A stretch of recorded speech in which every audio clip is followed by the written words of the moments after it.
രാവിലെ തന്നെ നല്ല ഇഡ്ഡലി സാമ്പാറും ചായയും ആർക്കാ ഇഷ്ടമല്ലാത്ത അല്ലേ?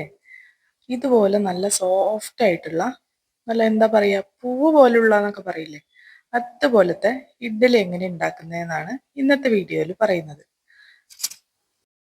ഇതിനു വേണ്ടിയിട്ട് ഞാൻ ആദ്യം 1 കപ്പ് ഉഴുന്നാണ് എടുത്തിരിക്കുന്നത്. ഇതേ കപ്പിൽ തന്നെ ഒരു 2 കപ്പോളം പച്ചരി എടുക്കുന്നുണ്ട്. 1 കപ്പ് ഉഴുന്നിന് 2 കപ്പ് അളവിൽ പച്ചരി എടുത്തിട്ടുണ്ട്. ഇനി ഇതിലേക്ക് ചേർക്കുന്നത് ഒരു ഒരു ഇച്ചിരി ഒരു 1/4 ടീസ്പൂണോളം ഉലുവ. ഇനി ഇത് നന്നായിട്ടൊന്ന് കഴുകിയെടുക്കണം. എന്നിട്ട് കുതിരാൻ ആവശ്യമായിട്ടുള്ള വെള്ളം ഒഴിച്ചിട്ട് മിനിമം നമ്മളൊരു 4 മണിക്കൂർ കുതിർത്ത് വെക്കുകയാണ്. 4 മണിക്കൂറെങ്കിലും കുതിർത്തെടുത്തതിന് ശേഷമാണ് അരയ്ക്കുന്നത്. അപ്പോൾ അതേ കുതിർന്ന് കിട്ടിയിട്ടുണ്ട്.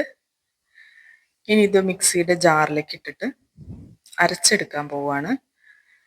ഇതിലേക്ക് ഞാൻ ചേർത്ത് കൊടുക്കുന്നത് നമ്മുടെ ചോറില്ലേ, ചോറാണ്. ഏകദേശം ഒരു കൈയിലോളം ചോറ് ചേർത്ത് കൊടുത്തിട്ടുണ്ട്. സാധാരണ നമ്മുടെ ചോറാണ് ചേർക്കുന്നത്.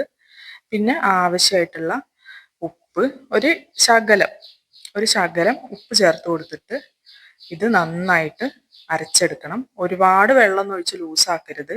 നമ്മൾ ഇഡ്ഡലിക്കല്ലേ ഉണ്ടാക്കുന്നത്. അപ്പോൾ ദേ ഈ കൺസിസ്റ്റൻസിയിലായിരിക്കണം മാവ്. ഒരുപാട് ലൂസായി പോകാൻ പാടില്ല. ഇതാ നന്നായിട്ട് അരച്ചെടുത്തിട്ട് കൈ വെച്ചിട്ട് തന്നെ നന്നായിട്ട് മിക്സ് ചെയ്തെടുക്കുകയാണ്. ഇനി ഇത് നമുക്ക് ഫെർമെന്റ് ചെയ്യാൻ വേണ്ടിയിട്ട് വയ്ക്കാം. ഇപ്പൊ നന്നായി അടച്ചതിന് ശേഷം ഞാൻ സാധാരണ ചെയ്യുന്ന രീതിയാണിത് കേട്ടോ. ചെറുതായിട്ട് ചൂടുള്ള കുറച്ച് വെള്ളം എടുത്തിട്ട്, ചെറിയൊരു ചൂടേ പാടുള്ളൂ, ഒരുപാട് തിളച്ച വെള്ളമാവരുത്. ചെറു ചൂടുള്ള വെള്ളത്തിലേക്ക് ഇറക്കി വെച്ച് കൊടുക്കുക നമ്മുടെ മാവ് വെച്ച പാത്രം.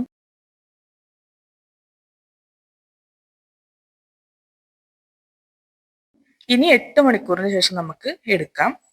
അതായത് പിറ്റേ ദിവസമാണ് ഞാൻ എടുക്കുന്നത്.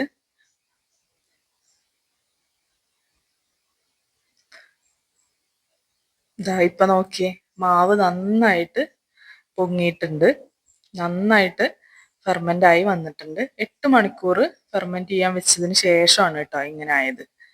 അപ്പൊ അതേ നല്ല കറക്റ്റ് കൺസിസ്റ്റൻസിയാണ്. നന്നായിട്ട് പൊങ്ങി അതിൽ ആ കുമിളകളൊക്കെ വന്നിട്ടുള്ളത് കണ്ടോ, നന്നായി പതഞ്ഞിരിക്കുകയാണ്. ഇതാണ് കറക്റ്റ് ഇഡ്ഡലി മാവിന്റെ പരുവം കേട്ടോ. ഒരുപാട് വെള്ളമൊന്നും കൂടുതലാവാൻ പാടില്ല. അത് അരയ്ക്കുമ്പോൾ നമ്മൾ ശ്രദ്ധിക്കണം. ഇനി വെള്ളം തിളപ്പിച്ചതിന് ശേഷം അതിലേക്ക് ഇഡ്ഡലിത്തട്ട് വെച്ചിട്ട് ആവി വരുന്ന ഇഡ്ഡലിത്തട്ടിലേക്കാണ് നമ്മൾ മാവ് ഒഴിച്ചു കൊടുക്കുന്നത്.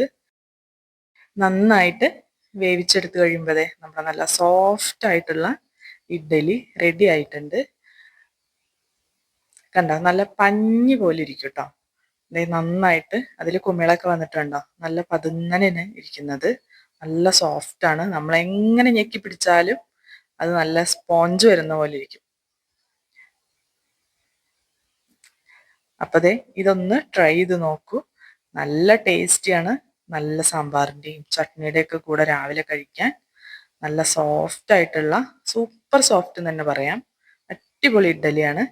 അപ്പം എല്ലാവരും ഒന്ന് ട്രൈ ചെയ്ത് നോക്കണേ.